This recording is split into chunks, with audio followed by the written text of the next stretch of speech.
Welcome to Pinsar Basketball Live. The Cleveland Cavaliers officially end round one as the Orlando Magic are going to Cancun, and it didn't look like that at halftime.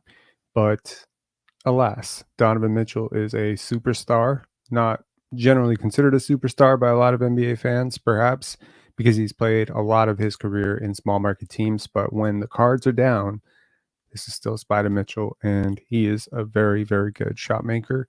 And as good as the defense was for the Orlando Magic, and it was great, they have a lot of very capable defenders.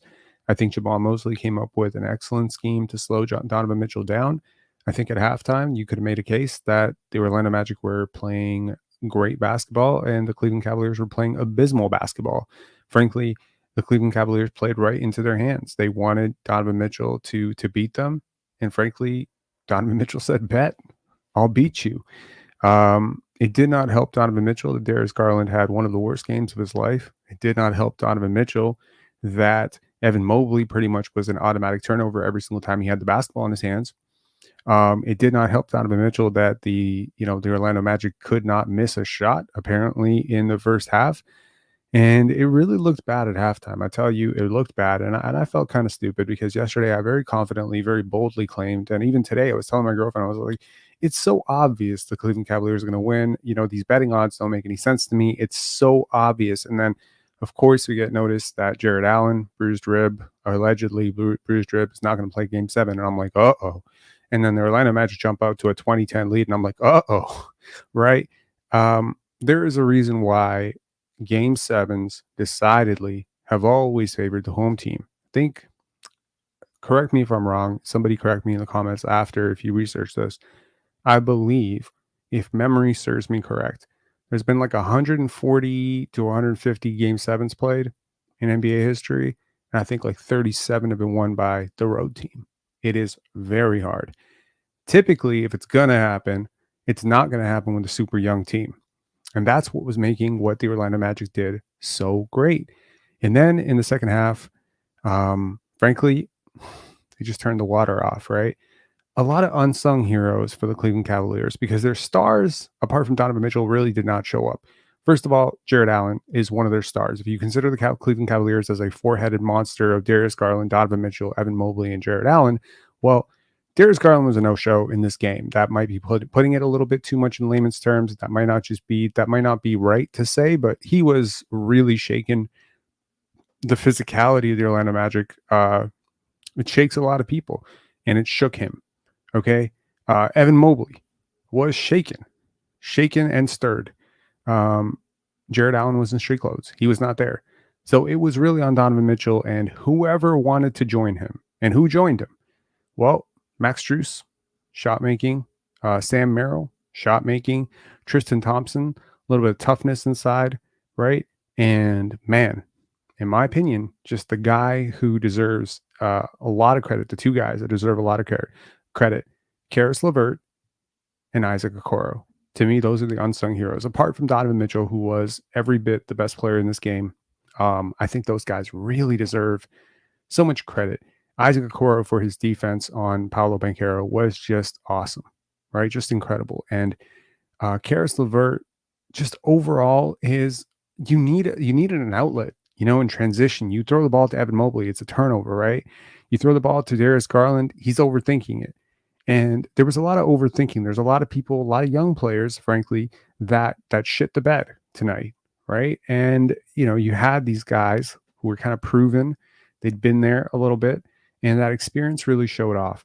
So, let's talk a little bit about the game, what happened, who scored what, whatever. But we'll extend this into a broader conversation about why playoff experience matters so much, because obviously Donovan Mitchell has a lot of playoff experience, and it showed, right? Those battle scars showed. So as I talked about at halftime, the Cleveland Cavaliers had lost both quarters, right? Decidedly. They had lost the first quarter by 6. And again, a 6-point lead, a 10-point lead, a 20-point lead, whatever they were facing, the largest lead. It may not seem like a huge thing in the NBA, but with these two teams, like a 20-point lead is like a 34-point lead, right? It's a big deal for teams that don't score a lot.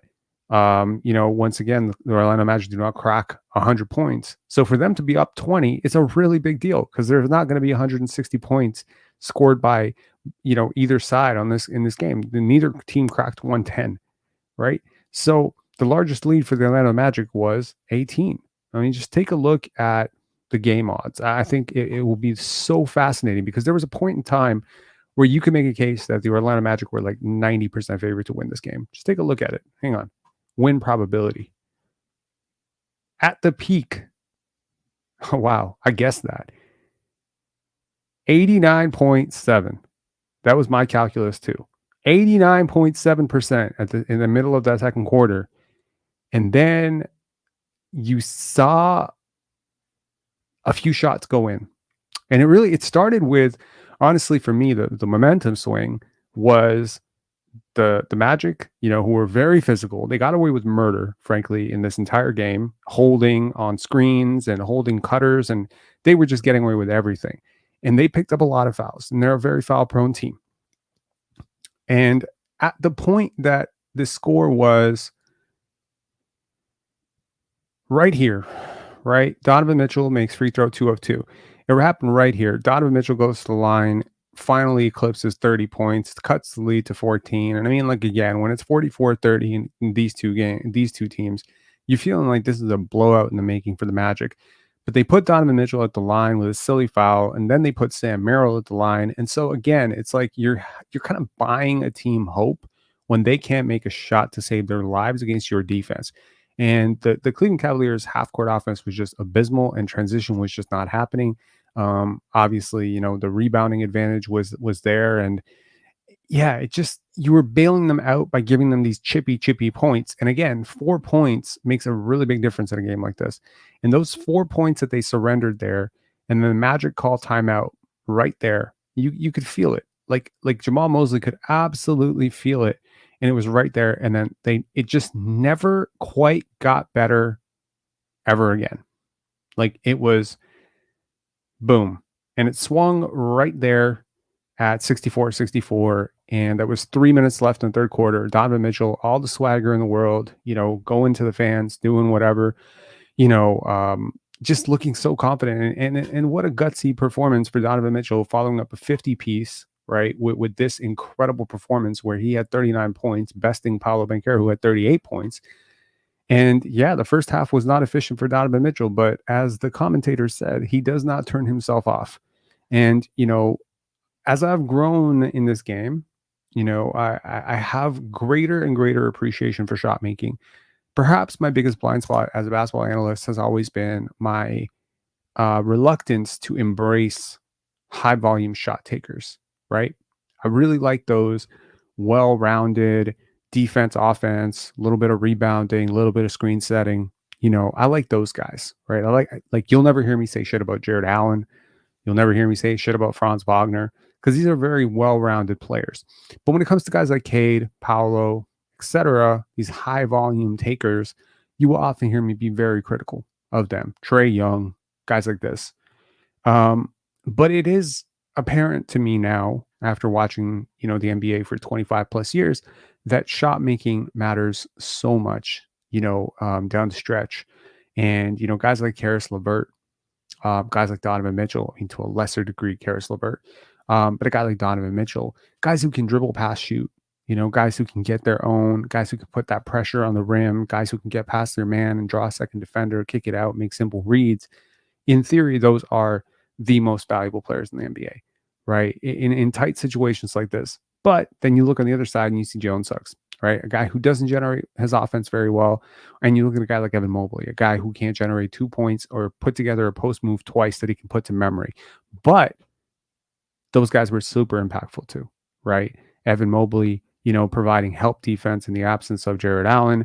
Jalen Suggs just being a pest. Anyone you put him on, he was exhausting. It was exhausting to watch him, frankly. And, you do value that. And I think that the combination of shot making and defense is probably what makes Anthony Edwards so elite and so incredible. It is why, I remain so hopeful with Scotty Barnes.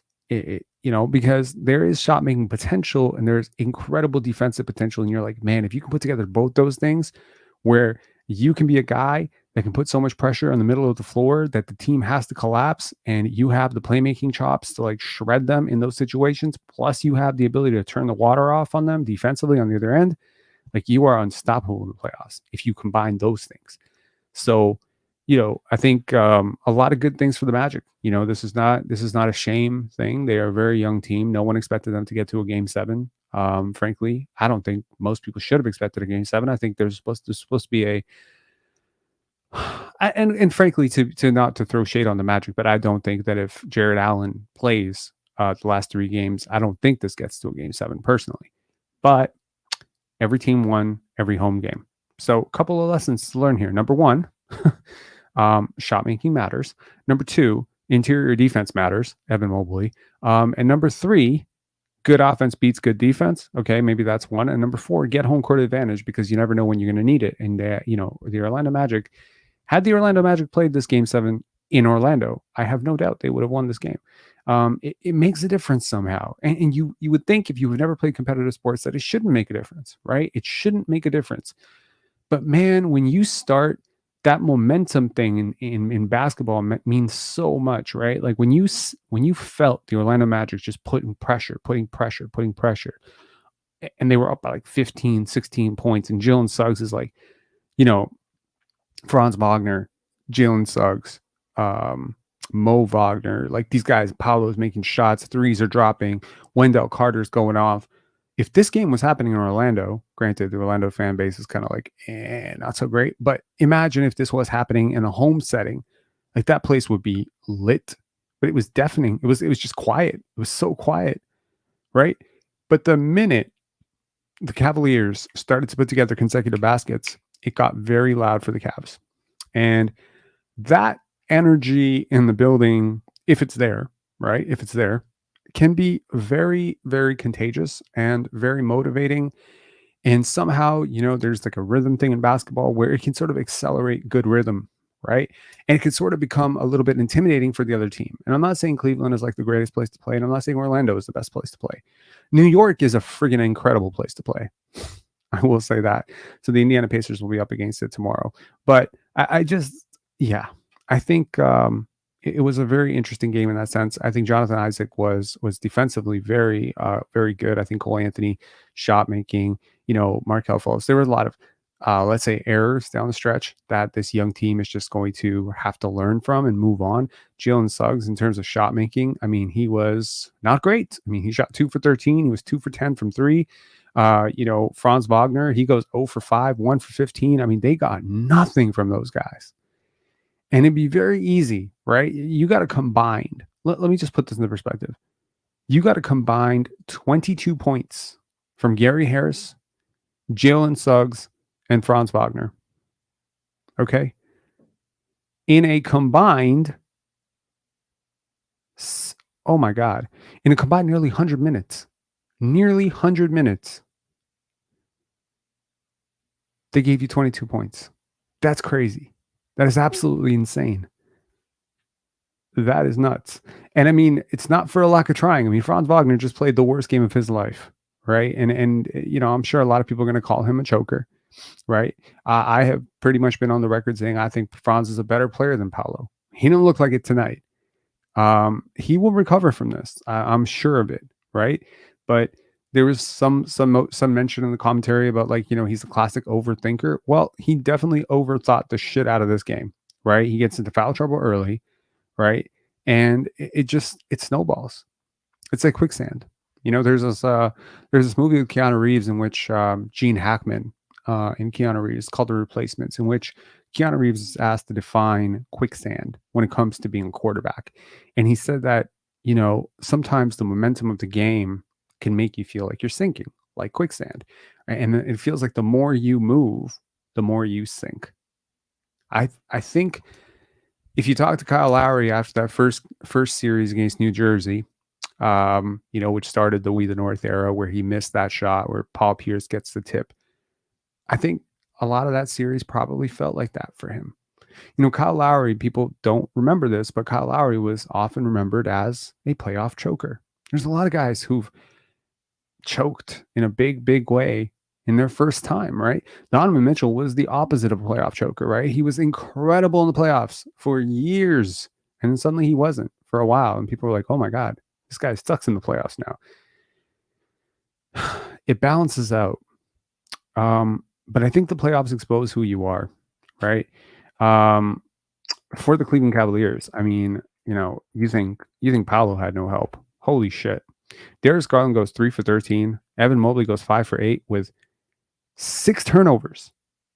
Bro, for a guy whose literal job is to rebound the basketball, block shots, inbound the basketball, and catch lobs, how do you get 6 turnovers?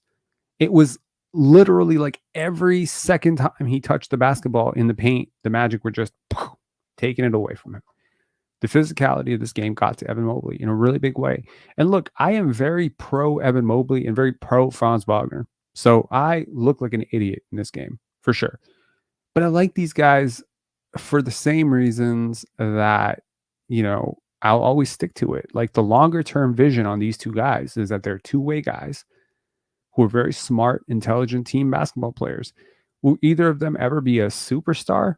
No, probably not. Right? I don't think Evan Mobley is going to touch the Kevin Garnett sphere of whatever the hell people thought he was going to be. I don't think that's going to happen. And I don't necessarily think Franz Wagner is going to be, an all NBA guy. But I do think they're incredibly valuable second or third guys on a really good team long term. I need to remind you, this draft, this game featured 3 of the top 8 picks from the 2021 draft. We're in 2024. Okay. These guys are young, give them time, right? But for the Cleveland Cavaliers, they have a date with destiny with the Boston Celtics. This is not going to be easy. In fact, it's just not going to work. I would pick the Celtics to win this series going away. And if Jared Allen is injured, if he remains injured, I don't think a game 7, I don't think a bruise held him out. I think it's a fracture. And if he's injured and he cannot start against the Boston Celtics, mind you, a team that is rested right now, a team that was a little bit, bumped up a little bit, but they're rested. Let's see if Kristaps Porzingis comes back. They don't need Kristaps Porzingis to win this series.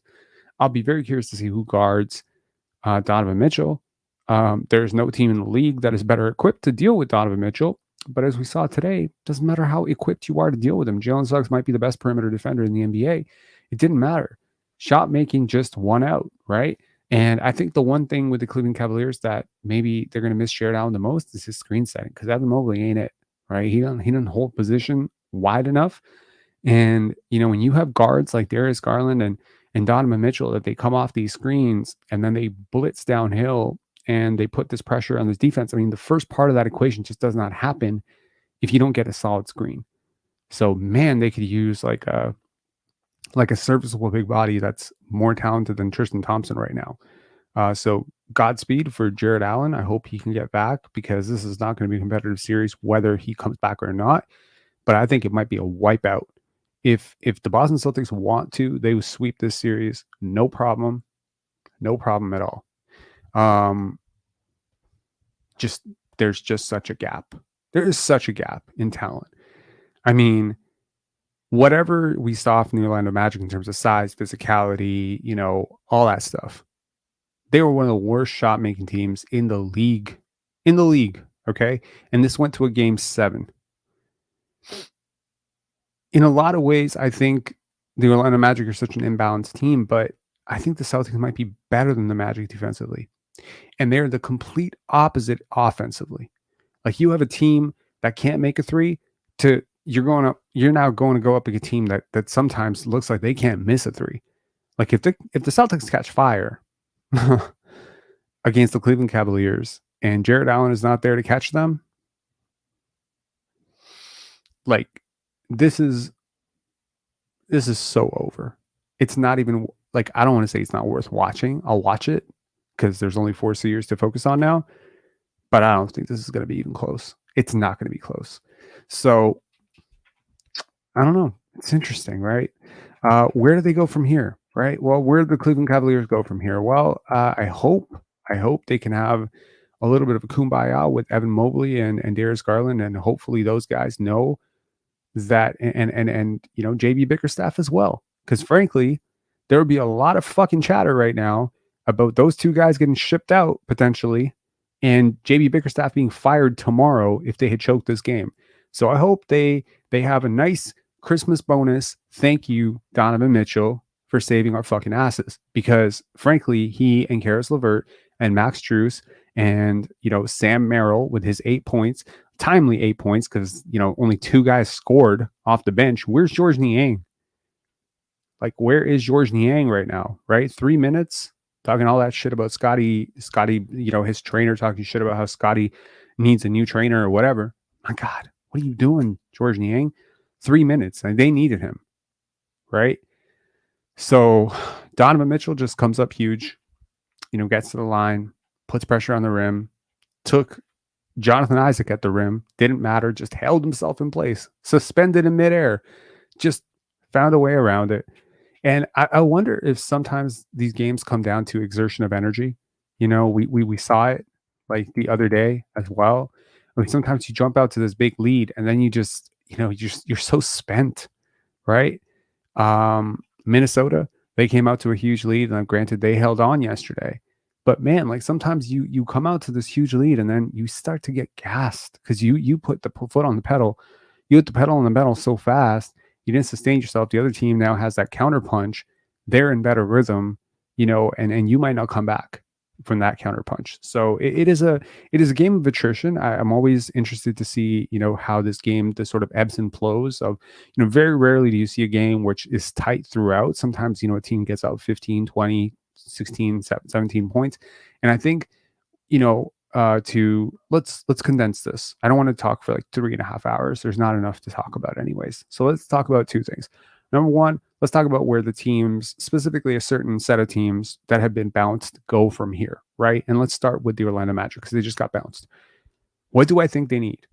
I think they need some shot making in the most desperate way. Now, if you think Paolo is a guy, great. Okay, there's certainly a lot of evidence to suggest that a 21-year-old who averaged the number of points he did despite all the turnovers he had, and he had a ton, right? RH77, do you think Paolo is overrated? Yes, I do. But you know what? Like, he was awesome. I cannot deny what I saw. He was great. But yeah, I do think he's fucking overrated as hell, right? I don't think it's nothing that he put up 38 points and 16 rebounds in this game. I don't think that's nothing, especially when the rest of his teammates were so bad. But I wonder how much the rest of his teammates would benefit if he was a better playmaker, right? Because at some point, right, like he's not a high volume 3-point shooter. Now tonight he made them, right? Is he going to consistently be a 35 to 38% 3-point shooter? I don't know. Maybe. I doubt it though.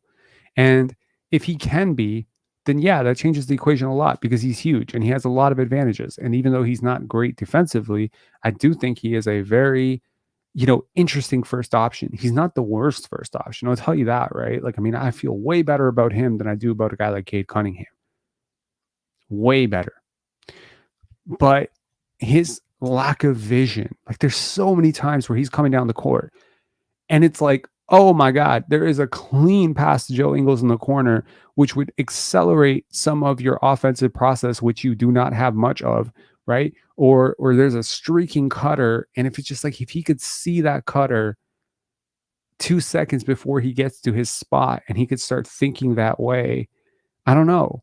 Like, and I'd love to tell you that it'll come with time. It doesn't really usually come with time. Like, I mean, I've seen guys in grade 7, grade 8 who have great playmaking, chops. Like they envision the game well. Let's put it that way, right? Like they see the game a few steps ahead of the competition, and that talent becomes refined, right? It's just like shot making is a talent. I think playmaking is a talent too. Just like I think defense is a bit of a talent. I think hustle is a talent. Motor is a talent. I think all of these things are talents. Paolo has some very unique skills. As a post scorer, as a physical guy, like who can just get to his spots. I talked a lot yesterday about getting to your spots. Paolo gets to his spots easy, clean to his spots. And, like his skill work has come a long way. And clearly he works hard. So he works really, really hard. So, you combine hard work, physicality. Yeah, I could see him being a pretty good first option. Could I see him being a superstar? No. Let's move on. So let's just say Paolo is 1A, 1B type of guy, right? And let's just say you believe that if you put great defense around that 1A, 1B type of guy, and he can be just passable on defense, and you get enough shot making around him, then maybe you can be a sneaky, I don't know, Detroit Pistons type of team, Pistons 07, 04, 03, that type of team, that team that just grits and grinds, right? The Memphis Grizzlies, that type of team, right? With Zach Randolph and Mark Gasol. Neither of those guys were top 10 guys in the NBA, but they were a great team. Mike Conley, they were a great team. Why were they a great team? So maybe the Orlando Magic believe that Paolo Banchero can be their iteration of Zach Randolph. And by that, I don't mean a comp for comp, player for player comp. I just mean on the level of player that he is. And maybe some people think that's entirely disrespectful. And maybe that's just way too low on Paolo. And I have been low on Paolo. Shit. I thought Chet was a better player. I thought in the draft, I thought Jabari Smith was going to be a better player. So far, 1 for 2, right? I think Chet is a better player. I definitely think Chet is a better player. Jabari Smith, TBD, to be determined. But defensively, he still has that like gigantic upside. I'll be curious to see, in 3 years, how wrong I end up being on Paolo. But if there's one guy where I'm like, I'm really, really worried about how I feel about this guy looking bad for me, that's Paolo for sure. He has the potential to make me look very stupid in a few years. But 10 for 28 is nobody's definition of efficient. You have to consider the fact that they lost. You have to consider the fact that they came in to the playoffs with the worst half-court offense of any team.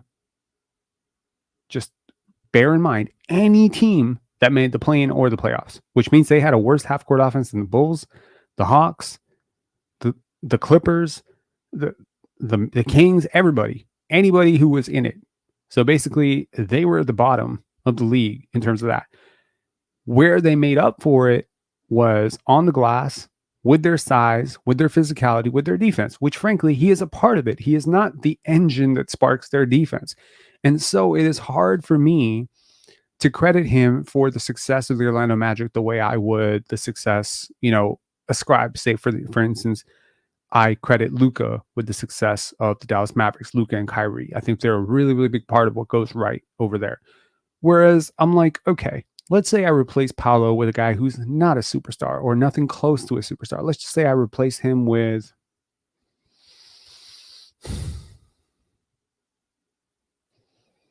Karis LeVert. Okay.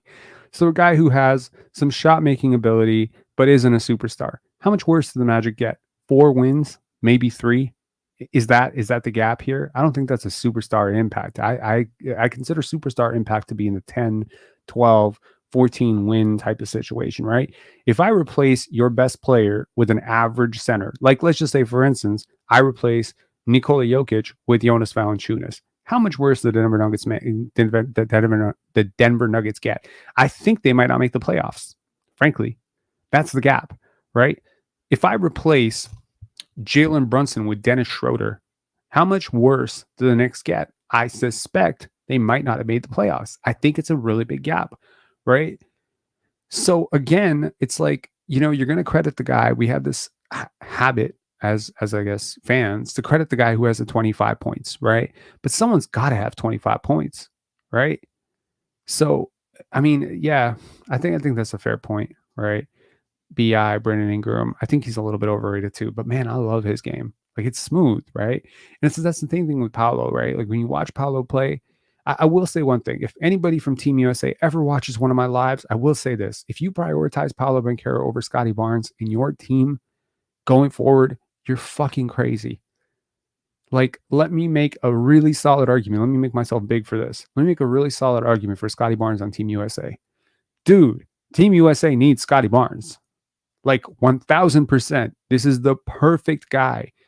He is egoless. He is hardworking. He is good vibes. He is a winning player. He is a sponge. he doesn't need one shot the entire game to impact winning. He will defend, he will engage the motor of all the other guys. He fits right in. Scotty Barnes on Team USA is a match made in heaven. He's not an ego guy. He's not coming there to try to prove to the world that he's the guy. He's just coming to win. He just wants to win, man. And I think on the other side, he would benefit so much for being on Team USA, because being around those stars, being around those superstars, you pick up a lot of things. So, man, I understand that Team USA has some vested interest in Paolo because he rejected Team Italy and blah, blah, blah. Honestly, fuck that noise. Paolo Banchero is not he is not a good idea for Team USA. Unless you see him as a superstar and you believe this shot making talent is really going to accelerate to the level of like Anthony Edwards and guys like this, you have enough of this shit on your team. When you are talking about the 7th, like the 12th guys on Team USA, you got to think about role players. That's why, a lot of people pitch guys like Austin Reeves, right? So, man, Scotty Barnes in the international game with the court shrunk down, like, you need this guy. He is an international player. I know he's from Florida, but he is basically an international player in terms of how he sees the game, processes the game. He doesn't take plays off. Man, I think it would be great for Scotty. I mean, either way, he's going to play for the Team USA select team. Hopefully they get a good look at him. But man, this is a guy who's been in your youth program, U16, U18, U19, whatever. He's been there, right? So, damn, Team USA. Where's Brian Colangelo? Where's Jerry Colangelo? Where are those connections when you need them? But damn, I think someone has to make a very, very solid case for Scotty Barnes for Team USA, because he's definitely a lot better for Team USA. If the role available is 10th guy, 9th guy, then Scotty Barnes is a much better player for Team USA than Paolo Banchero. I will say that. His dad literally from Jamaica. His dad's Jamaican. Yes. But why? Are you suggesting that Scotty Barnes should play for Jamaica? Sure. That'd be great. I would rock that jersey for sure. Maybe Scotty will replace Kawhi. Hopefully. I mean, there are a lot of guys who are question marks for Team USA. So hopefully it'll be Scotty Barnes. Okay, let's move on. Where do they go from here? For the Orlando Magic, you need shot making. Get on Anthony Simons. You have enough defense to compensate for an Anthony Simons or a Trae Young or someone like this. And if a team wants to move off one of these guys, you have enough in the form of Jalen Suggs, Jonathan Isaac, Wendell Carter, Franz. You have enough around that even if you lose a little bit of this goodness on defense and replace it with a little bit of greatness on offense, it could be very good. You're not going to win a title at any point ever with Paolo Banchero as your best player. I don't think. So if the goal is championships and you believe that you are on the precipice of, I don't know, closing the door a little bit, and you believe that Franz Wagner and Paolo Banchero and Mo Wagner and one of these other defensive tools that you have is enough, well, then accelerate, I don't know, get some growth from your young players, because I'm a big believer in Anthony Black, who did not play in this series, but I think he's a very, very good young player.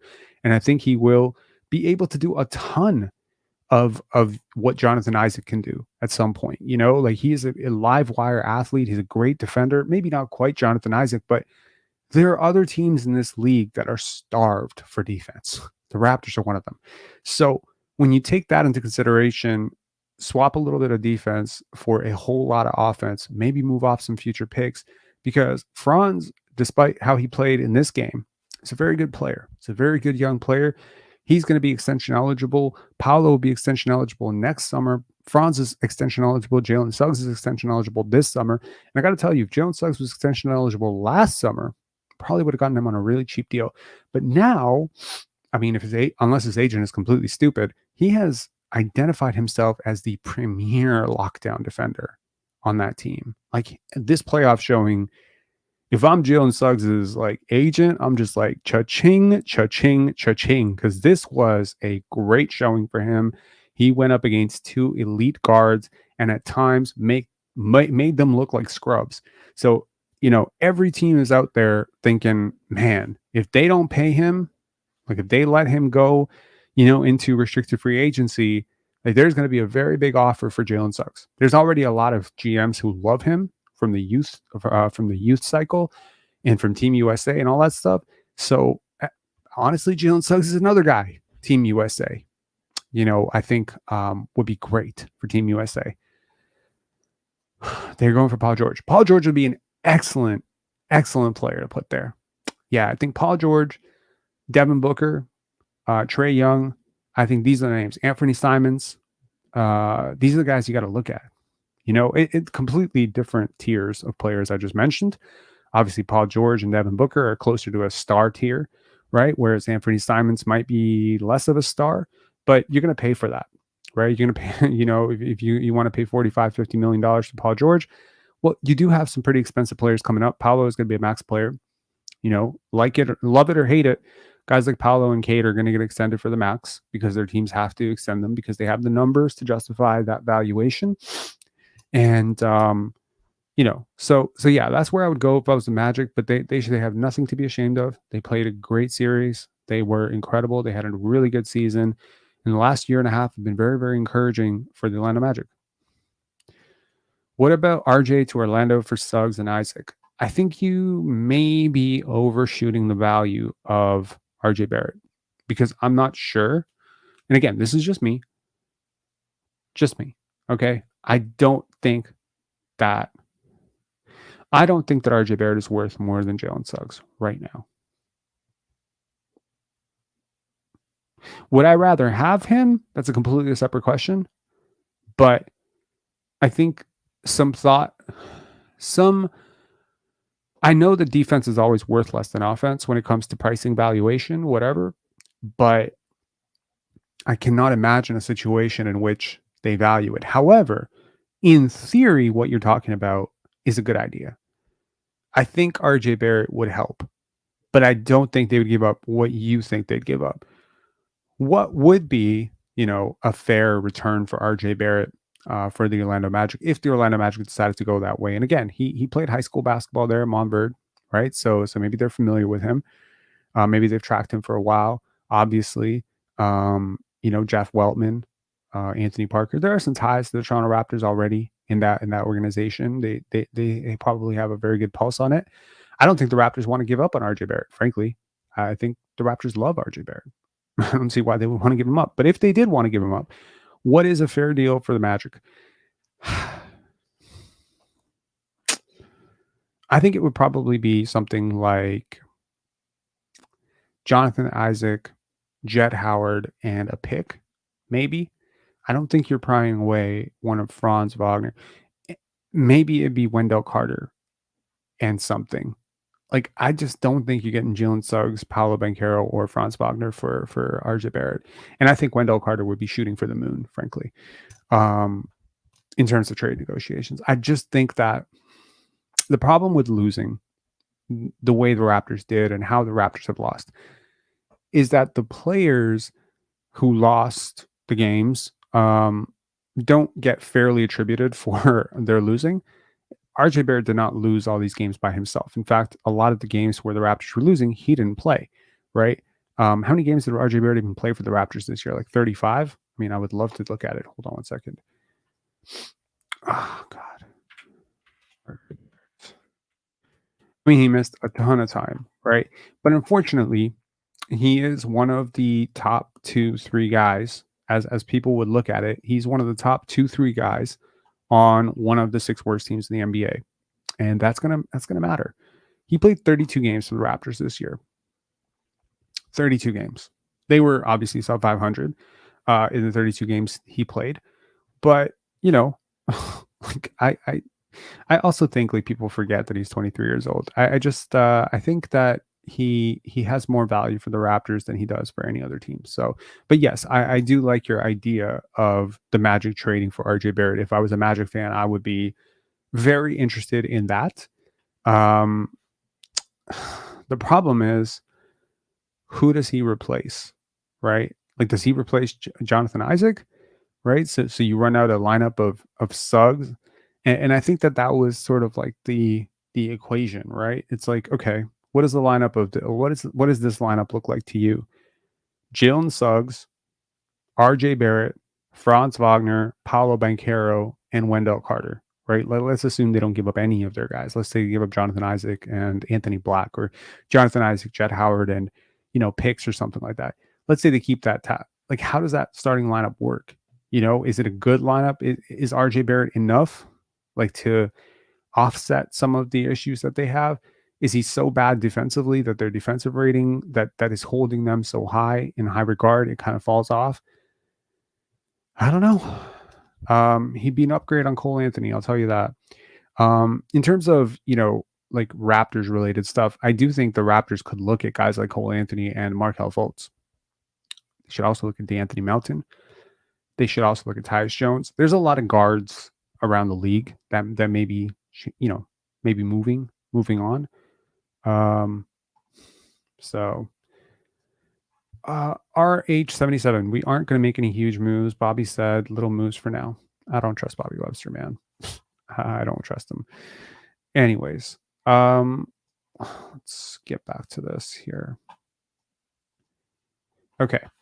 So overall, in terms of team stats for the Magic Cavaliers, the Magic shot 33.7% and they were in this game. That should give you an idea of how good a defensive team this is. 17 assists, 19 assists, a lot of isolation basketball. Obviously, we talked about the largest lead. In terms of steals, like the Orlando Magic had 11 steals. I think, it's weird, like how steals are attributed. A lot of those steals were just, Cavaliers players just throwing it into their hands. But nevertheless, and for Cleveland, like, as much shit as I talked about Evan Mobley in this game, like for his offensive, lack of toughness offensively with the basketball, holding on to the basketball, being turnover prone, I think defensively, he was a nightmare for them. I think he really helped Isaac Okoro deter Paolo Banchero's second half, right? Because I think Paolo was like really intent on having this really big game. Like, Isaac Okoro was plus 24, and usually they tell you not to pay attention to the plus minus in a box score. Man, this one really felt like it. They won every second that he played, right? He was really good for them. Other than the abysmal starts the first quarter, like, they were really good with Isaac Okoro on the court. So Okoro is a guy, not making comparison to RJ Barrett at all, but he's another top 5 pick that frankly just needed a little bit more time. So I think that the narrative will change around RJ Barrett by next year. I feel that he will be on the upswing and he will reclaim some of his lost shine and luster as one of the top young players in the league. I think a lot of people have sort of given up on him because the problems were so repetitive in New York and they were so over magnified in New York. And maybe he just kind of has that personality where it looks like he doesn't care. So a lot of people just kind of stop caring about him. But, you can just tell from following RJ Barrett for as long as I have that he really does care. Like, he really works hard and he really gives a shit. So, whoops.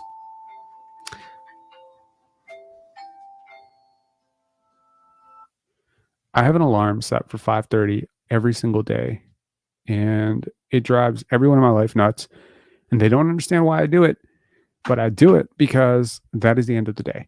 And at 5:30, I have time till the end of the day to reflect, and it's just far removed from when I woke up, to determine how am I proud of today. And I always answer this question at 5:30. Am I proud of today? Am I proud of what I did? Am I proud of what I inputted today? And if I'm not, then I get to work. I get to, like, my second work, and I push harder and do something.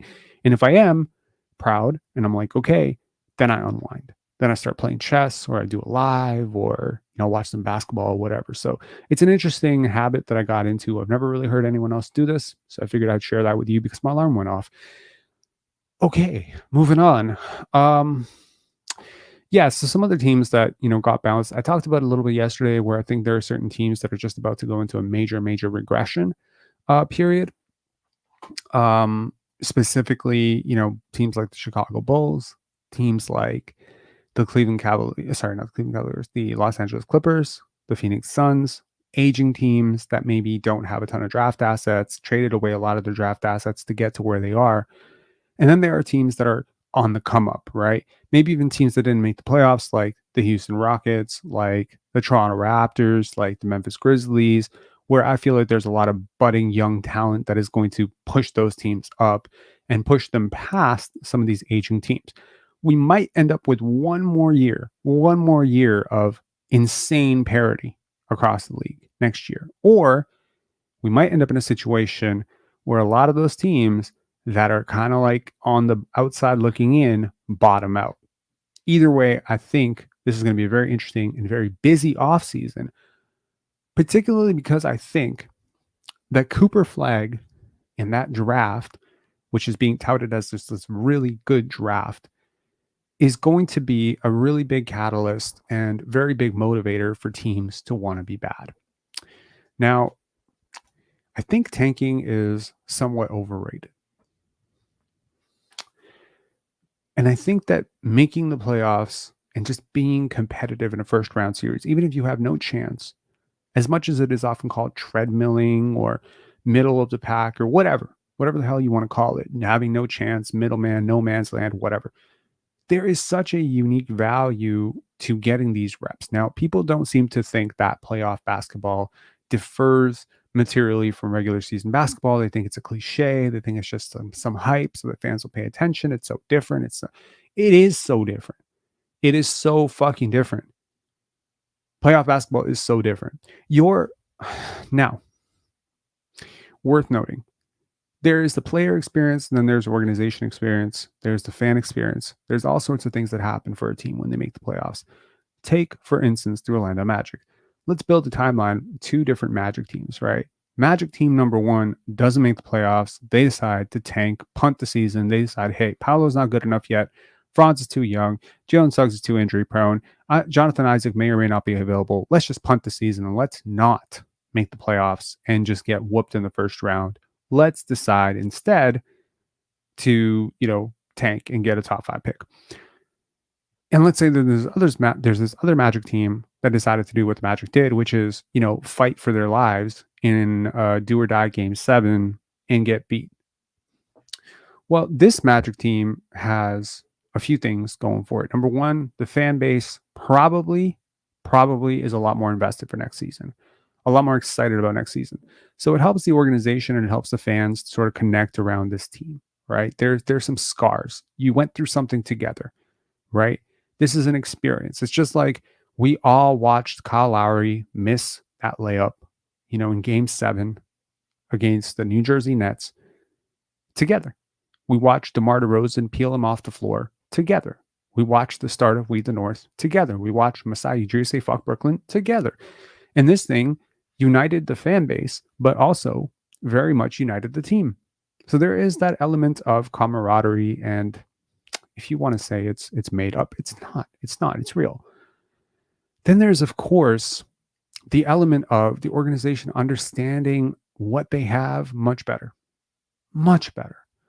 You get a real idea of who Kyle Lowry can be in the playoffs. And you know what? After that series, I saw a general progression away from him being like a lead initiating scorer. He became more of a secondary creator, a guy who more picked his spots and whatever. I'm not saying he didn't have great seasons after that. He had a ton of great seasons. In fact, his greatest season came in 2016.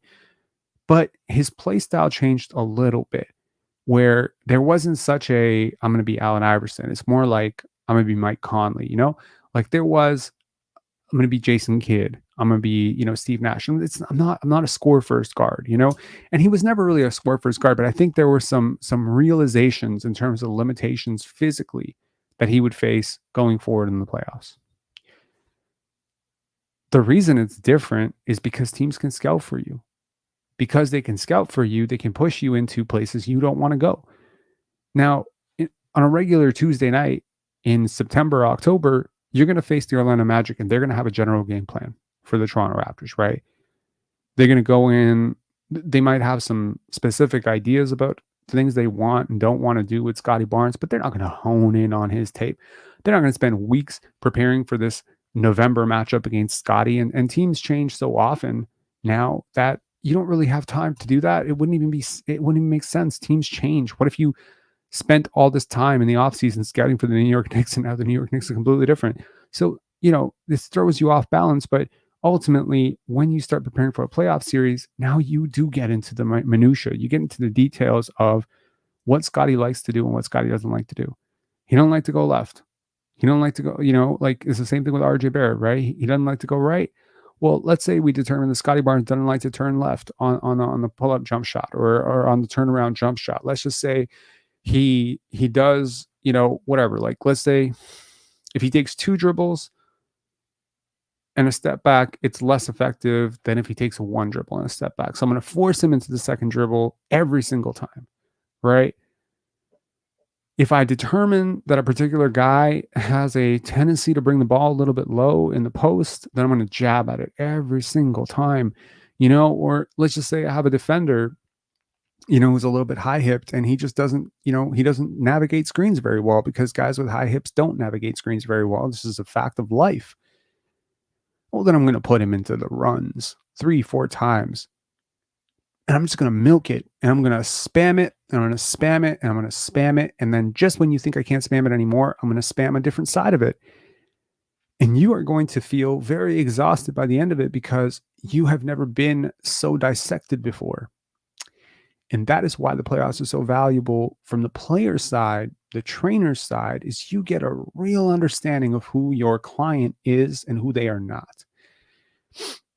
Because intuitively in that moment, you're going to have to figure things out. That's why what Paolo did was so impressive, because obviously the entire Cavaliers defense was gearing up for him and he still found counters. He turned the ball over a lot. He was inefficient, yes, but he was effective. And so, the Orlando Magic walk away from this series, yeah, they exit the first round. Yeah, they had no chance of winning a championship. Yeah, they have a worse draft pick, but they have so much in return for it. They got the revenue, for the extra games. Yes. They got the playoff reps. They got the intel on who their players are and who their players are not. They know that Jalen Suggs is going to show up for these big games. They know, that the Mo Wagner, is a gamer in these moments. They know that Paolo can handle like a really tough interior defender like Jared Allen, and he can still be effective against an Evan Mobley and the size and length. And I think that that's going to be very helpful. But then also, they understand that they need to work on their fucking jump shooting. They know that Jalen Suggs and Franz Wagner and, Wendell Carter is not going to cut it as a supporting cast. I wouldn't be surprised if, there are some trades made in as a result of what the Magic learned about their team in the playoffs. So there's that.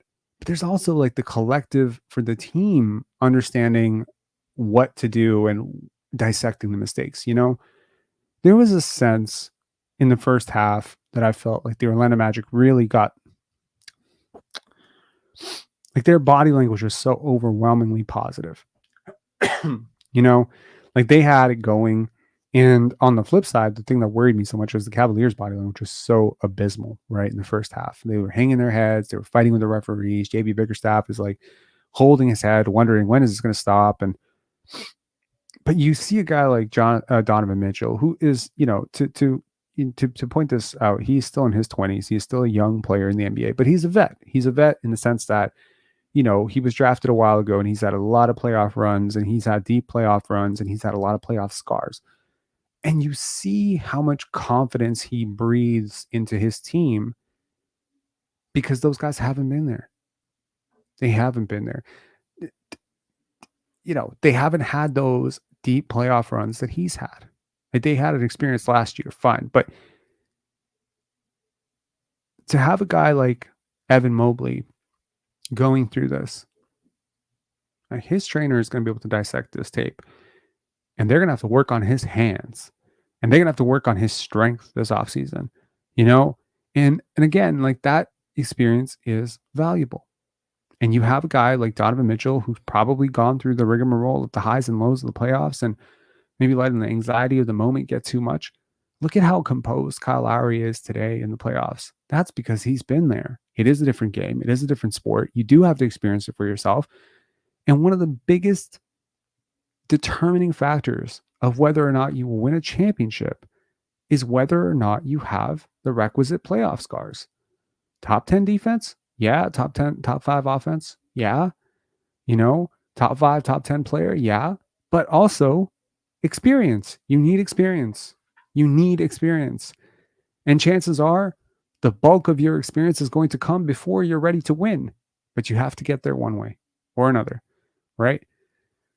And so it is probably a good thing that the Toronto Raptors take in a guy like Emmanuel Quigley or RJ Barrett, guys like this.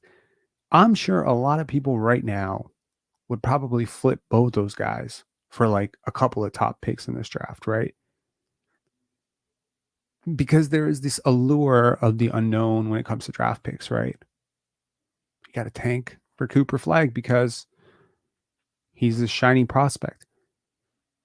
But at what point is Cooper Flagg going to be skilled enough, experienced enough to actually be a meaningful contributor on the playoff floor when you are ready to win championships around Scotty Barnes? I think that is the biggest challenge for any team, is navigating this large question of how do you extend that window around your star when player mobility is so high, players can leave, players demand trades, etc. You have to plan for the best, expect the worst, plan for the best, etc. But I think to some extent you have to look at a team like the Orlando Magic and say they're going to be back so much better next year because of what they went through this year. And whatever the OKC Thunder go through against the Dallas Mavericks, I guarantee you their scars that they developed last year in the play-in are a part of something that is going to guide them well, right? And so in a weird way, it was so disheartening earlier this year to see the Raptors completely not take the in-season tournament seriously at all. Like, they really didn't take it seriously at all. They didn't know the rules. They barely fucking tried in those games. It was so concerning to see the general and collective attitude of this team, because I think that at some point it was going to be on either Pascal Siakam or Darko Rajakovic to decide to care about this thing, and neither one of them seemed to. I'm not saying it would have been playoffs, but I'm saying that it would have been something close to it. And I think that you need to get that information one way or another. You have to get that experience one way or another. I've heard of teams playing 6-on-5, to prepare for the playoffs. 6-on-5 with physical defense, like you run simulation where, the 6 players on the other end, 5, I think playing 6-on-5 is a great basketball tool. If you're a high school coach out there, try it. Our coach tried it once. It was great. Having that 6th defender out there on the other end makes you so much sharper offensively that when you start going back to playing against 5 players, you do feel like there is so much more space to navigate. But because there was less space to navigate, you just become a little bit sharper with your passes. You become a little bit quicker with your reads. Because there's physicality, you become used to getting hit. Most of us get a little bit flustered when we get hit. It's just normal, right? You need to practice with contact. You need to practice with that playoff physicality. How many fouls, if you were to put sensors on all of the Cavaliers players, how many fouls do you think Jalen Suggs committed tonight? At letter of the law, impeding progress, deterring the shot, changing the shot release, etc. By the letter of the law, how many fouls Jalen Suggs committed tonight? I would bet he committed at least 100 fouls. At least 100 fouls. Go back and count them. Like the number of times this guy grabbed someone's jersey, he was into guys. Man, when you start getting hit like that, you shut down, or you get frustrated and your brain shuts down and you react. What I found to be so inspiring was Donovan Mitchell got hit, he got rolled, he got bumped, he got held, and no part of it frustrated him. But I remember that young Donovan Mitchell in Utah, and it used to frustrate him very much. That is the difference. That even as his younger teammates, Darius Garland and Evan Mobley, shit the bed and got completely exposed, even as his coach was losing his mind on the sidelines, even though a lot of his teammates did not show up tonight, I believe that Donovan Mitchell showed you why you get young players to the playoffs. There are some people who maintained yesterday that Bronny James should go back to college to develop. No, man. You develop by going up against people you're not ready to go up against, right? Now, for Bronny James, that's pretty much college competition. I get that. But don't underestimate the value of pro development, right? I think it's important. So, yeah, for the Raptors, there's a lot of people who say the Raptors should tank next year, punt the season, etc. And certainly if they convey the pick this year, there's a really, really large those voices are only going to get larger, right? If they convey the pick this year, then, tank next year, etc. But I am completely fine with this team trying to put some cards into the middle and just saying, okay, we believe in Scotty Barnes and Emmanuel Quickley and RJ Barrett to be a formidable, competitive trio in the playoffs if we can get them some help defensively. And then get whooped. You're not making it past the first round with that team. I have no expectations that they would be, my upside for next year is you're the 3rd seed and you get upset by a 6th seed. That's more experience than you in 6 games, and you learn from it. That would be a very successful season for the Raptors, because then the next year you come back guns blazing, you make adjustments, your players get better, and then maybe you make it to the 2nd round, or maybe you make it to the 3rd round. Okay. And then you get bounced there, and then you go through that again. And then maybe by 2027, 2028, you're starting to think about, okay, it's finals or bust. At which point you're probably going to have to make the finals a couple times to win it anyways, because the West is stacked. So let me be real. It would be very, very, very, very, very, very improbable that the Toronto Raptors are going to win a next championship in the next 10 years. But you got to try. You got to try. And it's so much easier to build from the middle. It's so much easier to build from the middle than it is to build from the bottom. And I think too many of us, maybe due to NBA 2K and Fantasy League and all that stuff, just believe that, it always works out the way it did for the Spurs, right? You bottom out, you suck for a whole bunch of years. Man, where's Joshua Primo right now? Where is Joshua Primo? Where are these picks that they had, right? Yeah, sometimes you're just lucky. You're lucky. You bump into a Victor Wembanyama, but sometimes you get Zion Williamson, right? Sometimes you get James Wiseman.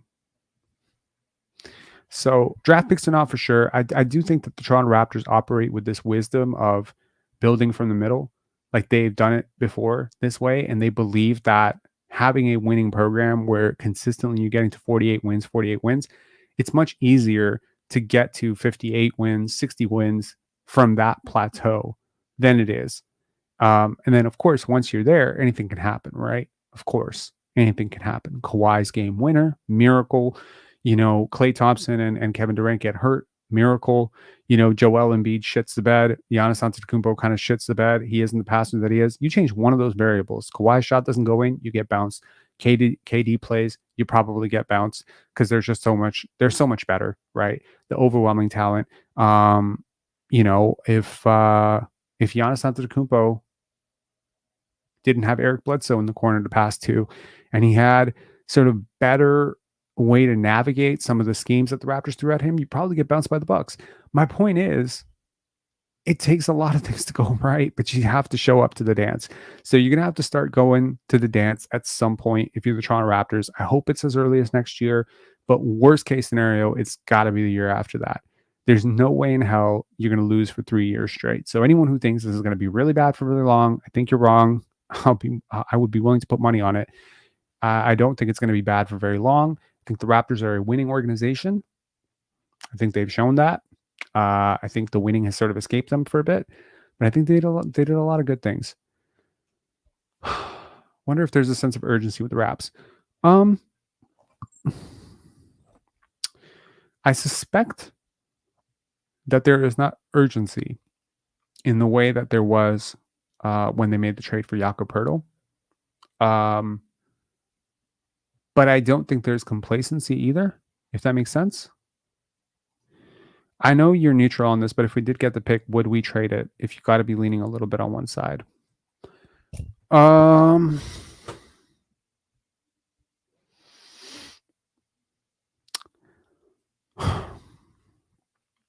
Trade the pick. So you can trade the pick with something. If you could trade the pick with Bruce Brown and get like an incredible haul, I just don't understand why there would be such a demand or interest in this pick. I don't think there is. Masai saw the leap from Scotty. Now he's a believer. Sure. Yeah, I think Scotty's got to take another leap. I think he might have to take a couple leaps before, he's ready to put that. But I got to tell you, like, I believe the version of Scotty we see next year, if he plays 75 games, which is a very, very realistic outcome given the number of games he's historically played, touch wood, I think you're at least a 35 win team. And is that the plan? Yeah. So if even one more thing breaks right for the Toronto Raptors, but honestly, I do want to say one thing about the Raptors. Gary Trent Jr. versus Karis LeVert. I think we're talking about comparable players, right? Like we're not comparable players, but comparable status players. I think I saw the value of what Karis LeVert does. Like I saw the value today. I've seen it many times in tight situations like this, but I really saw the value today when nobody else can get anything done. How the guy who has that length and shiftiness and the ball skills that he has is still able to generate coherent offense and put pressure in the middle of the floor on the defense and put the defense in rotation. And so I thought to myself, the Raptors need to replace Gary Trent Jr. with one of those guys. Now, interestingly enough, RJ Barrett might already be a lot closer to Karis LeVert than Gary Trent Jr. ever will be. And so maybe really what you need is for Gary Trent Jr. to be a taller Sam Merrill,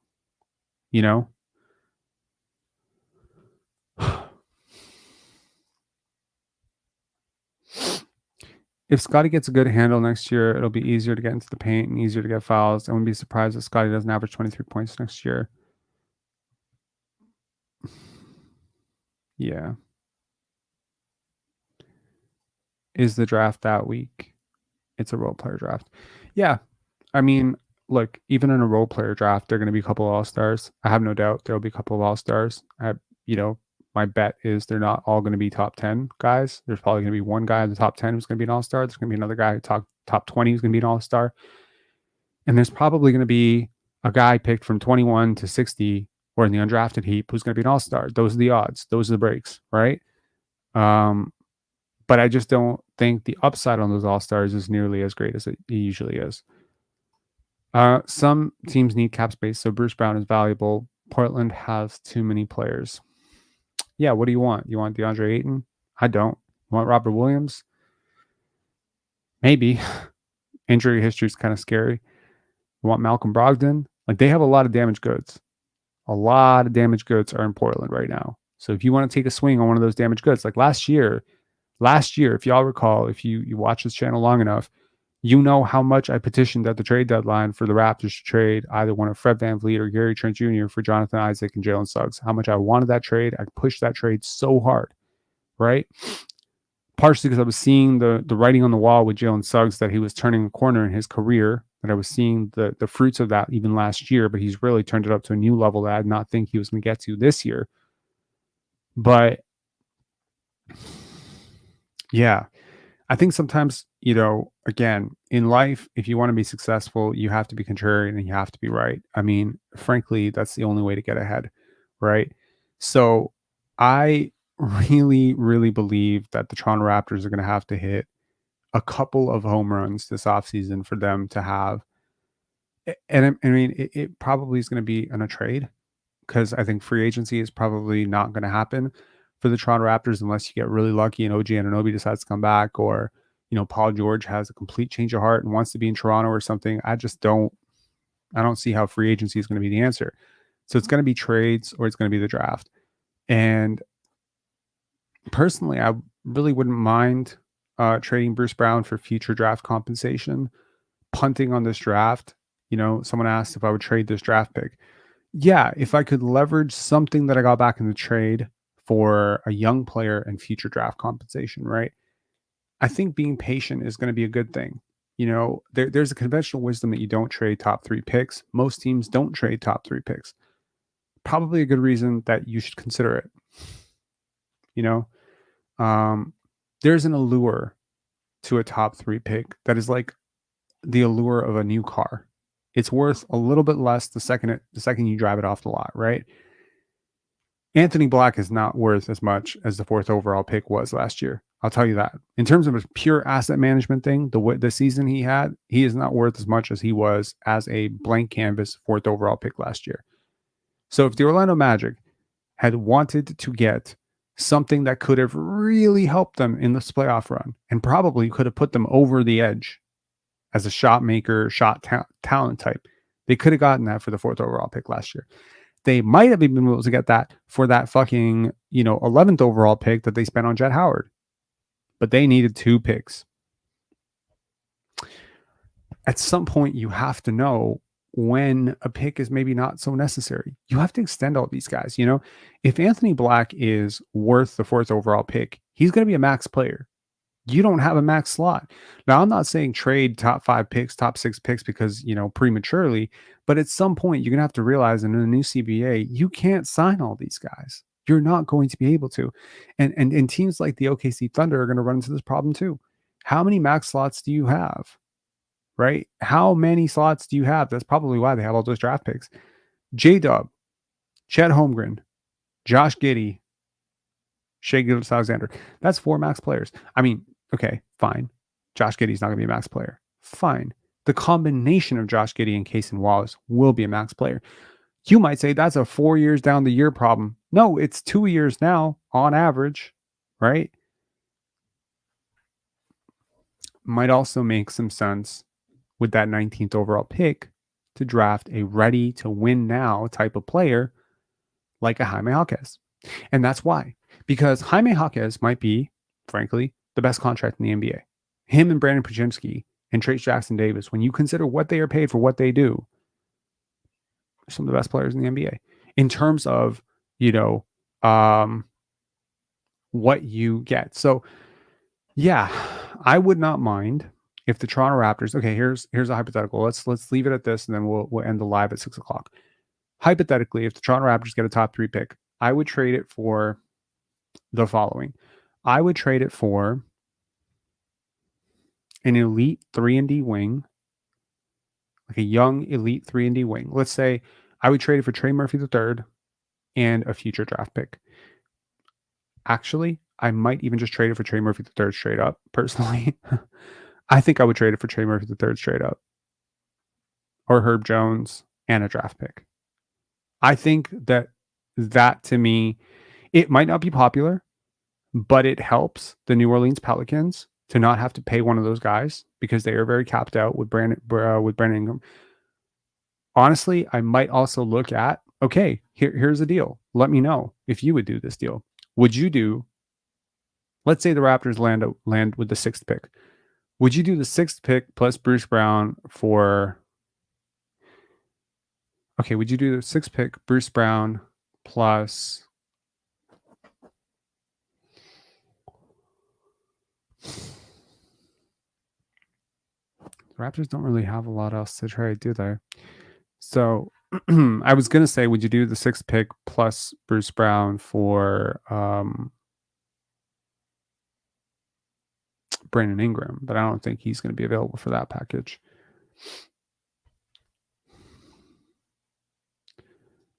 Trey Murphy is more valuable. Right, but beauty is in the eye of the beholder. Trey Murphy might be more valuable to you, but man, like they have Dyson Daniels on the come up. Okay, here's another question. Would you trade the 6th overall pick for Dyson Daniels? I think that is a great question. And frankly, I would. I would 100% trade the 6th pick in this draft for Dyson Daniels. You get someone who's a little bit further up, maybe someone who's lost a little bit of their cachet, but definitely a person who is better than the 6th pick in this draft, whoever the hell that's going to be. So I think, that might be the type of trade I would explore because Dyson is still, 21, 22 years old. He's still a very young player. You're not trading him. You're not trading the 6th pick for Ivica Zubac. You're not trading for Jonas Valanciunas. You're not trading it for Steven Adams. You're not trading it for Jakob Poeltl. You're not trading it for like some sort of stopgap solution that's not going to be here when you're going to be good. No, you trade for Dyson Daniels. You accelerate your curve. You pray to God that you can learn to teach him how to shoot, and you make him like your point of attack defender. He basically shores up your defense. Like you can't. God, it's so easy. Like you have to be right when you're wrong. You know what I mean? Like not to talk about sports betting extensively, but like, man, when the Cleveland Cavaliers were down like 16 points It was a 5-1 money line that they were going to win this game. I took that bet because, it's hard to take that bet when they're getting clobbered, but you have to trust your due diligence. And yeah, you also have to be humble enough to know that some element of this is luck, and the Magic can have absolutely win this game, and the Cavaliers can fold. But you have to be willing to take a risk on something that isn't proven.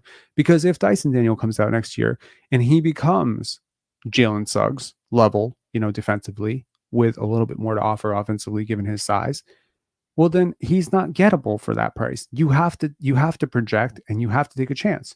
The Raptors took that chance on Immanuel Quickley. Immanuel Quickley saw himself as a starting guard. RJ Barrett saw himself as a downhill attack kind of wing, and they weren't being used like that.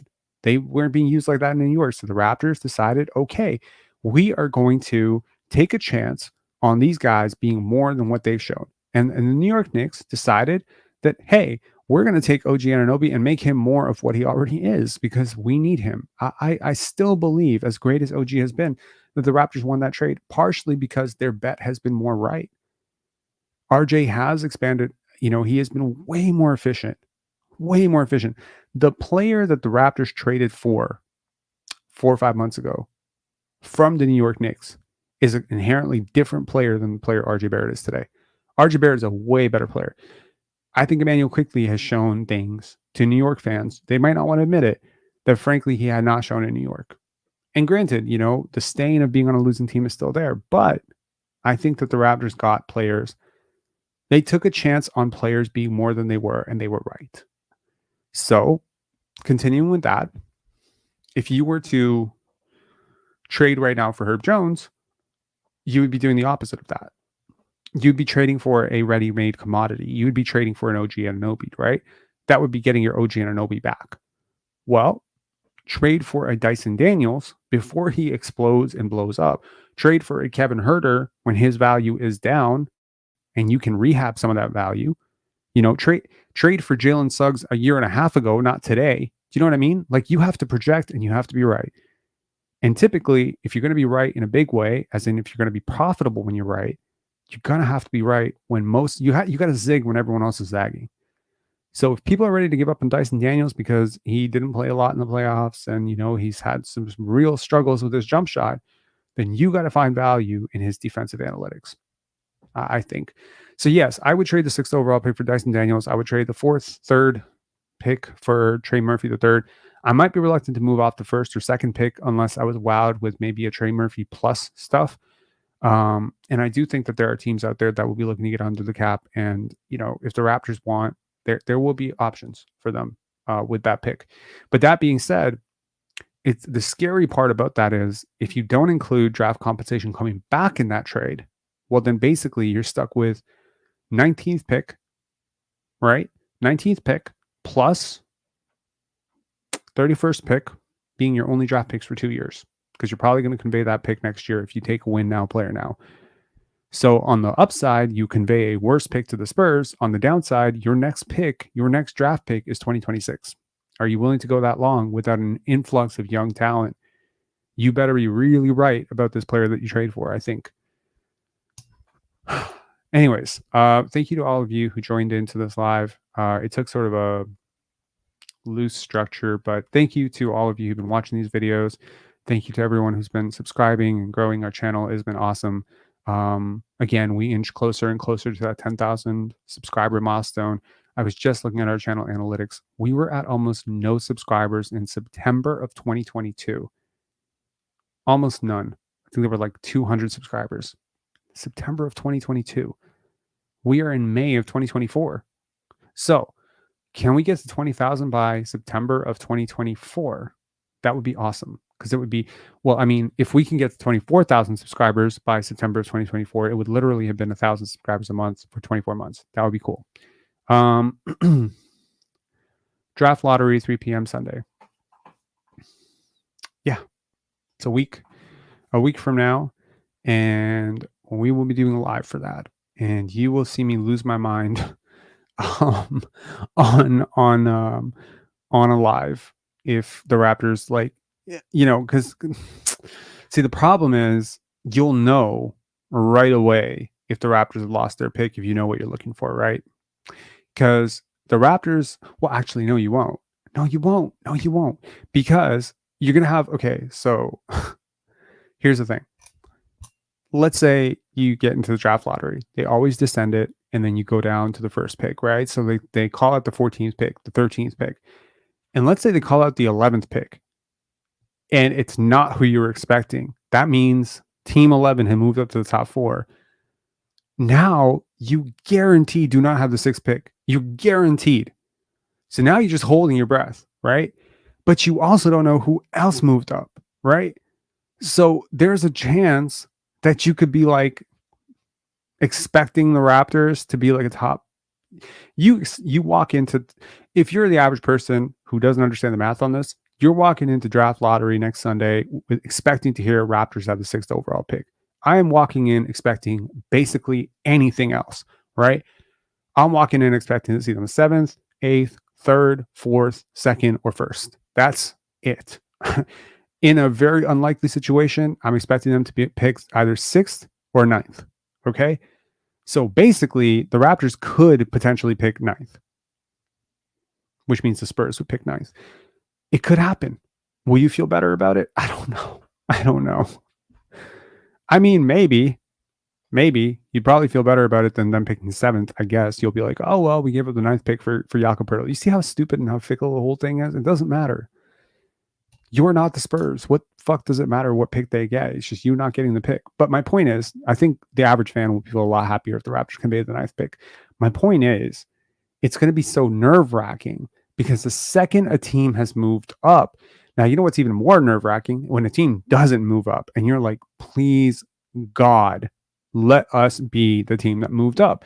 So there's just going to be like a lot of emotions because chances are until you hear 7 and it's not the Raptors, you're still going to be on eggshells.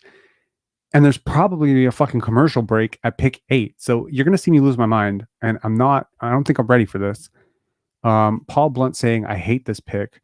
Yeah, me too. Like, I mean, I don't want to tempt fate or anything. I hope the Raptors look, I've already parked my flag in the sand on this one. I am totally indifferent whether or not Raptors keep the pick or lose their pick.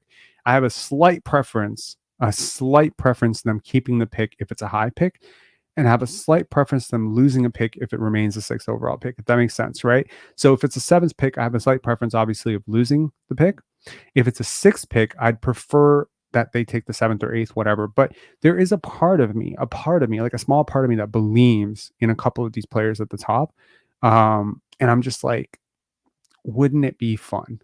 You know what I mean? Like there's like a instant gratification of like, oh my God, I mean, again, I'm a content creator. I try not to be selfish about this stuff, but like imagine, like, oh my God, we got a top 3 pick, the sheer number of views that we would get for all these mock draft videos. But if the Raptors lose this pick, that's like another hit for content creation. You know what I mean? So selfishly, I should want the Raptors to keep this pick because it'll be good for channel and good for engagement and probably good for all Raptors content creators, etc.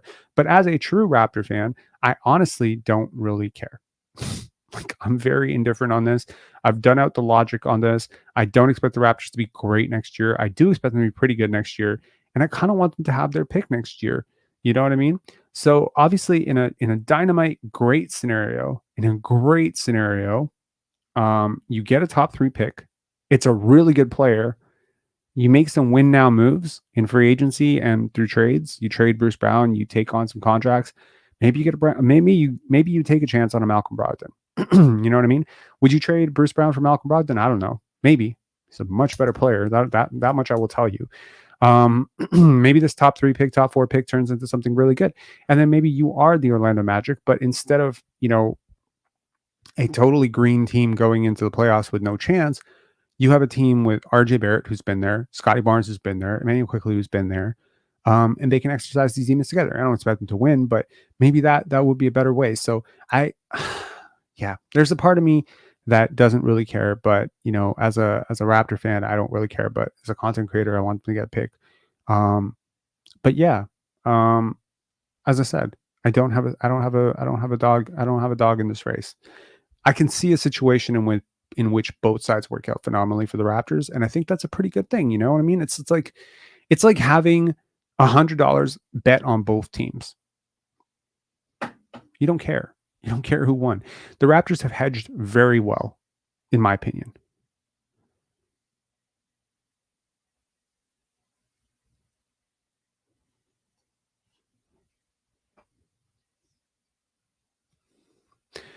Hey, Rob. Jason Watson with the super chat here. Thank you so much. Hey, Rob. I missed the last quarter of the season and your podcasts from surgeries. It looked ugly. Can you take a moment since I'm listening and lay out a positive direction for next season, please? Sure. Thanks a lot for the super chat, man. And I hope you're feeling a lot better. I caught your podcast that you sent me via DM, and you did really well, man. So congratulations on that. Here's the positive thing, right? I feel like I need to play this. Hang on. For those of you who are new to this channel and maybe have missed this video, let me tell you what this last season was not. Hold on one second. I got to play this because we need to remember where we were to appreciate where we are today. And I don't think there are any videos that encapsulate where we were as a basketball team than this video. So hang tight. We're going to play a video that is going to show you how abysmal the Toronto Raptors were. And I'm very proud of this video. Okay, I'm going to take myself off, put the video on, and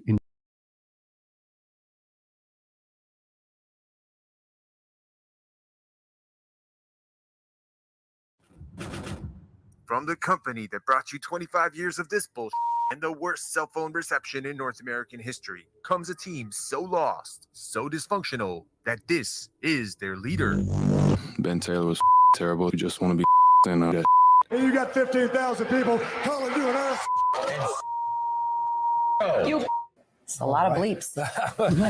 Watch as this group of 6'9" non-shooters attempts to overcome their lack of offensive talent by dribbling, offensive rebounding, shooting heavily contested twos, more dribbling, dry heaving the basketball, air balls, crying to the referees, never moving without the basketball, standing 40 feet from the basket waiting for passes that will never come because why are you standing that far away?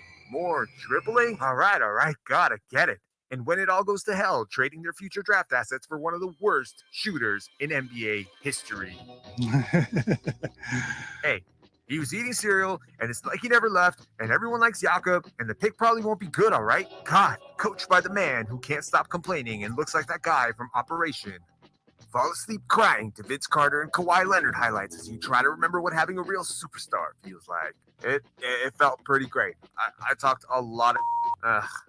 no wonder people hate Raptor fans. Observe as the team that had two guys who couldn't get past that one guy for 5 years pulls a Fast and Furious and tries to do the same thing all over again, except this time the two guys are way worse. And there's 6 guys they can't get past. It's all about family, am I right? Feast your eyes on the highly sophisticated flex offense designed by the least charismatic man in the world, in which hardly anyone moves. That's where it gets fun. If you're open, you're going to get the ball. Okay, I motion that we ban any more Australian signings for the next 5 years. Any objections? No? That's what I thought. Watch as this woefully misguided team, which once had championship aspirations, fights for the play-in as they give up a shot at a much-needed generational talent for the chance to be swept in the first round by one of these guys. Strap in as a team that's all about development and getting better goes season after season where almost no one develops or gets better. As two guys who barely had business running a G League offense take turns making your eyes bleed, playing some of the most predictably boring basketball you've ever seen for 40 minutes a night because they swear if they didn't play them that many minutes, the entire thing would fall apart. Hey, look, we played Malachi Flynn 3 minutes for the first time in 5 weeks and he sucks. So, I rest my case. Observe the madness as perfectly talented professionals sit on the bench collecting dust like fossils as the Three Stooges in charge swear it's because they're scrubs that belong in the Taiwanese Basketball Association. Until one of those scrubs goes to another team and leads the league in three-point shooting for half the season when he plays with real stars and shuts everyone up.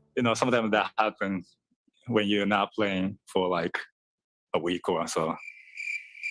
Sit back with your popcorn as a self-appointed leader after having the season from hell goes on a personal press tour as he blames roster construction, chemistry, fit, his role, younger guys, funky lineups, look, claims to be a casualty of war. And when the team finally bends to his whims and gives him the pick and roll partner he's been asking for all along so he can pad his stats and get his max contract and the team still doesn't win, watch as he turns his focus to the referees. Yeah, I just play to win, bro. Seriously, this guy's a leader? He's 1 week removed from blaming Mercury retrograde and global warming because he can't make layups. Get a real-life crash course in market economics as wealthy corporate elites price out real fans from the games as they sip on $40 cocktails and browse TikTok, as Maple Leaf Sports and Entertainment jacks up prices by 10 and 20% a year because you're a clueless idiot who will pay top dollar for this horseshit. Because deep down, it's pretty cool being in the same building as Drake. Wait, where is Drake? Yeah, it's a good question. Shell out the big bucks, even though you live in your mom's basement, and keep dodging those awkward texts from Steve, reminding you about the $8 you still owe him from 2 years ago.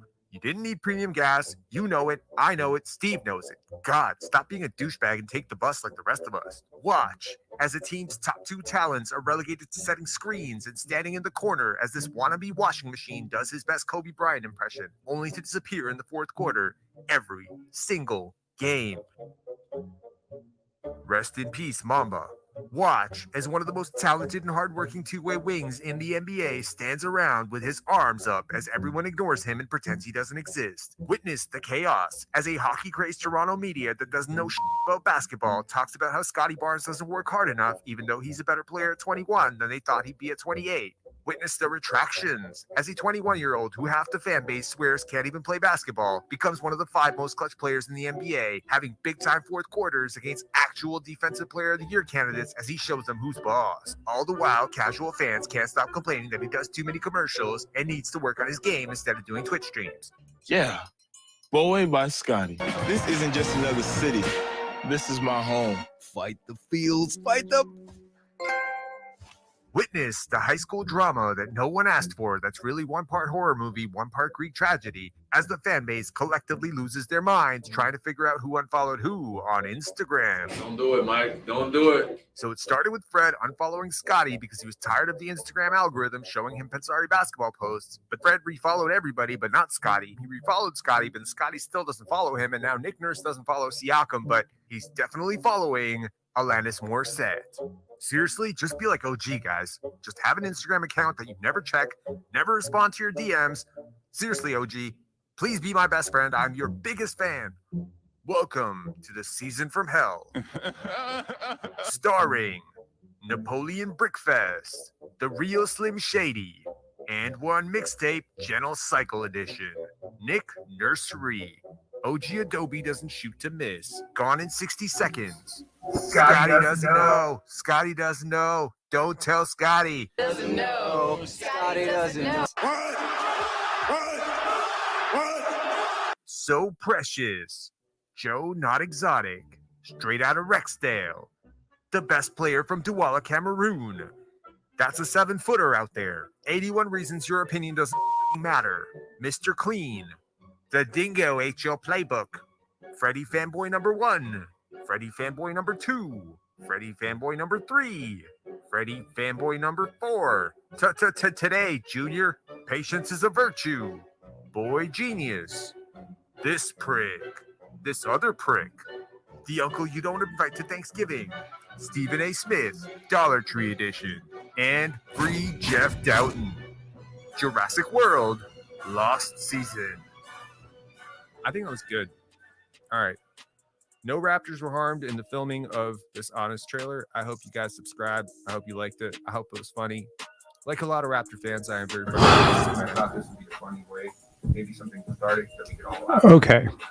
We do lives after every single game. So that was the Raptors Honest trailer. And I got to tell you, almost nothing that I said in that video applies to the Toronto Raptors today. Almost nothing. People did develop. People got better. Chemistry was great. There's no off-court distractions. There's no one hijacking the fucking offense. The timeline makes sense. Scotty Barnes is not being chastised by the media much. I'm good. I'm good. You know? Yeah, you might, you know, something that I think it's like we sometimes get into life talk in this.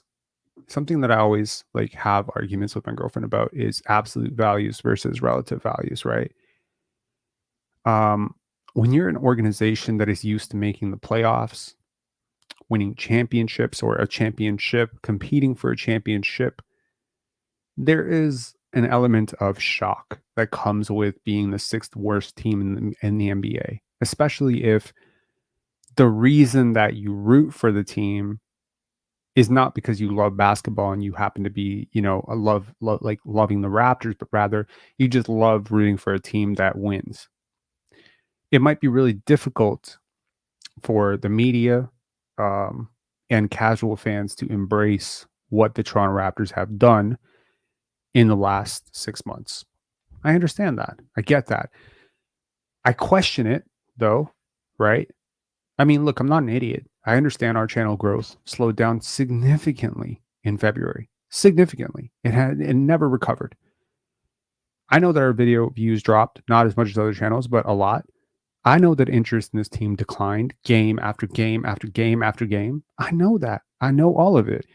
And I know that there are people out there who need to feed their families, for whom this was a job that pays the bills. And they are looking at this like, God damn it, trade Scotty Barnes for Damian Lillard already. So that we can have something to be excited about. Because Damian Lillard is closer to Kawhi Leonard than Scotty Barnes right now. But neither is. One might be, one will never be. So when I say absolute values versus relative values, I think that comes down to ethics.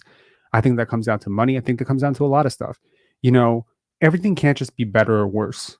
At some point, you're going to have to decide between good and bad, right? Better or worse, right? There's some incredible quote about it. It's like there's the road to hell is like paved with better or worse, It can't always be relative. It can't be, well, like to me, it's like, what is a quart of ice cream worth to you? $5, $6, $4, whatever. It can't just be better or worse than something else. It can't, because then I can trick you. I can put a $30 bottle, a quart of ice cream in front of you and then show you a $20 one. And you'll be like, well, it's better than that. It's better than that. It's better than the $30 one. I'll take the $20 one. That's the psychology. So you might look at the last 2 seasons and objectively, you might say that the team that you saw last year on paper and on the court resembled materially much more to the Raptors that you were accustomed to following. And this new Raptor team that loses a ton of games, gets blown out, has this completely different coach that didn't win a championship with you, has no holdovers for the championship team unless you count Chris Boucher. This is unfamiliar to you. And maybe you don't want to root for it. Maybe you prefer the Pascal Siakam, Fred VanVleet, OG Anunoby, Scotty Barnes as a fourth option type of, team. Maybe you prefer that. I'm not worried.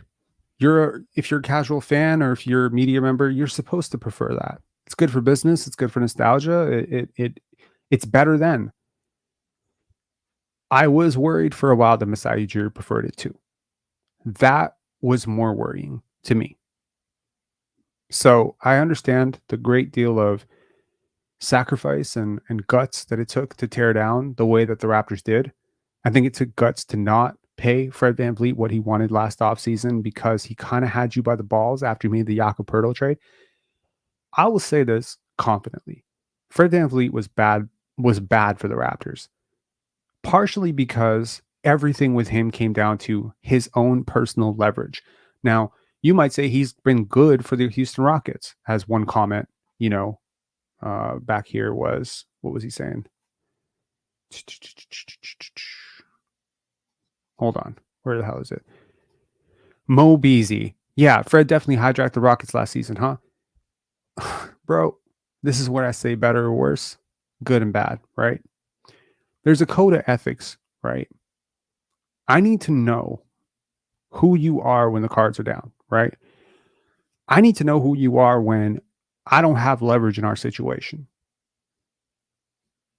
right? My dog is not going to eat me and bite me because he's hungry. because that's loyalty. But what if I had a dog that would eat me and bite me if he was hungry? Well, our relationship is no longer, better. It's no longer good and bad. It's better or worse. It's basically like there is a transactional nature to our accommodation here, where you're going to be good to me so long as I give you the role that you want, I give you the money that you want, and you could say that's fair, that's business, whatever. Pascal Siakam is going to buy into what you're doing as long as you give him his extension and his 5 years and his supermax. Fred VanVleet, he's going to play nice. He'll be a mentor to Scotty Barnes. He'll be a babysitter. He'll look the other way. He'll take a tertiary role on offense. He'll be patient with the young kids. He'll be a good leader if you give him $40 million. I don't like that type of person. Personally, I'm not that type of person. I don't like that type of person. I'm more of the do what's right. Let the cards fall where they may, but you do what's right. You don't get to sulk and hijack the offense. You don't get to not set screens because the offense is not being run for you. Fuck that type of player. I don't like that type of player. I know a lot of college coaches that would agree with that.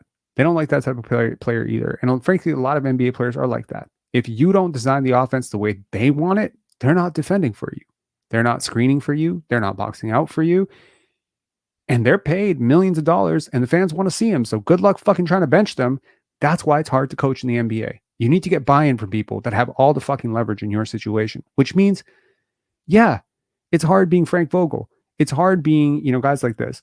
And so, Nick Nurse, Fred VanVleet, Pascal Siakam, it was all leverage with these guys, man. They wanted control. They don't mind supporting Scotty Barnes as long as they continue to have control. And they are definitely not going to be the scapegoats in this situation. So yeah, Scotty had to be the scapegoat. And I don't like that. I really didn't like that. So this year, Scotty wasn't the scapegoat. Thank God. Okay. He was finally allowed to be who I've frankly said he's going to be all along. And he became an all-star at the age of 22. I think that's something. So Scotty Barnes became an all-star. Your culture was reset. You lost a lot more games. This team doesn't, but if you look hard enough, the Toronto Raptors today look a lot more like the championship team that became the championship team. That we the North, the camaraderie that started between DeMar and Kyle sounds and seems a lot like the camaraderie that's starting between guys like Emmanuel Quickley and Scotty Barnes. Except the ceiling on these guys. And I don't want to put too much pressure on this team. But objectively, when you look at the talent of a Scotty Barnes and Emmanuel Quickley and Andre Barrett, and you compare it to the talent that was on that team, which was basically, if you want to be real, Jonas Valanciunas, DeMar DeRozan, and Kyle Lowry. You can include Terrence Ross in that. I guess you can include Grady Dick in this. The talent here is higher. The upside is higher. RJ Barrett's upside, his maximum upside. I'm not saying he's going to be a better player than DeMar DeRozan. His upside as a player is higher than DeMar DeRozan's. Barely, but it's there. Scotty Barnes' upside is higher than Kyle Lowry's as a player. Significantly, by the way.